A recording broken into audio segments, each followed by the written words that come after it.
Hello दोस्तों, आप कैसे हैं? सब्सक्राइब, लाइक और शेयर करें। तो आइए एक कहानी शुरू करते हैं। एक दफा का जिक्र है कि अरवन नाम का एक मछेरा था जो समंदर के किनारे है एक छोटे से गांव में रहता था। हर सुबह वो मछली पकड़ने निकला, लेकिन उसकी कीच बहुत कम थी जो उसके खानदान को खाना खिलाने के लिए काफी थी। अपनी आजिज़ाना जिंदगी के बावजूद इरवन अपनी मेहरबानी और ईमानदारी के लिए जाना जाता था। उसने कभी शिकायत नहीं की, हमेशा कहा समंदर जो कुछ कर सकता है वो देता है। एक दिन इरवन के जाल ने कुछ गैर मामूली पकड़ी। जब उसने उसे खींचा तो उसे एक खूबसूरत सुनहरी मछली सूरज की रोशनी में चमकती हुई नजर आई। मछली के पास एक चमकता हुआ सुनहरी पैमाना था जो एक चमकीली रोशनी को मुनाकिस करता था। इसके बराकस जो उसने कभी नहीं देखा था। अभी वो उसे अपनी टोकरी में रखने ही वाला था कि मछली धीमी आवाज में बोली, आवा मेहरबान माही गेर।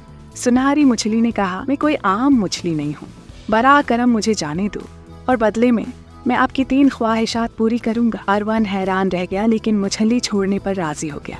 ताहम दूसरों के बराकस जिन्होंने इसराफ की दरख्वास्तें करने में जल्दी की होगी, अरवन ने गौर से सोचा। उसकी पहली ख्वाहिश सादा थी। उसने अपने खानदान के लिए काफी खुराक और रहाइश मांगी ताकि इन्हें कभी जदोजहद न करनी पड़े। फौरी तौर पर उसका छोटा सा घर खाने से भरे एक आरामदा कॉटेज में तब्दील हो गए। अपनी दूसरी ख्वाहिश के लिए अरवन ने अपने गांव की सेहत और खुशी के लिए कहा, अपने तमाम दोस्तों और पड़ोसियों को सुकून से रहते हुए देखना चाहते हैं। फौरन खेत सब्ज हो गए, कनवे ताज़ा पानी से भर गए और पूरे गांव में खुशी फैल गई। अब उसकी तीसरी और आखिरी ख्वाहिश का वक्त था। अरवन ने गहराई से सोचा, वो दौलत, शहरत या ताकत मांग सकता था, फिर भी उसे एहसास हुआ कि इसका दिल है पहले ही मुतमईन है। तो उसने सुनहरी मछली की तरफ देखा और कहा, मैं और कुछ नहीं चाहता। आपने मुझे इससे ज़्यादा दिया है जिसकी मुझे कभी ज़रूरत नहीं थी।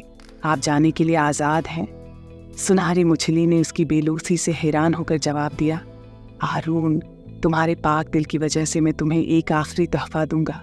आपके पास हमेशा हिकमत होगी, क्योंकि इसके साथ आप कभी गमराह नहीं होंगे। इसके साथ ही मछली दोबारा समंदर में तैर गई, जिससे अरवन को शुक्रगुजार और मुतमईन महसूस हुआ।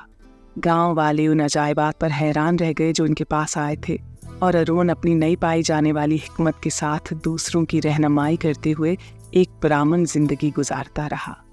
हकीकी खुशी मादी दौलत से नहीं, बल्कि बेलूसी, शुक्रगुजारी और हिकमत से हासिल होती है।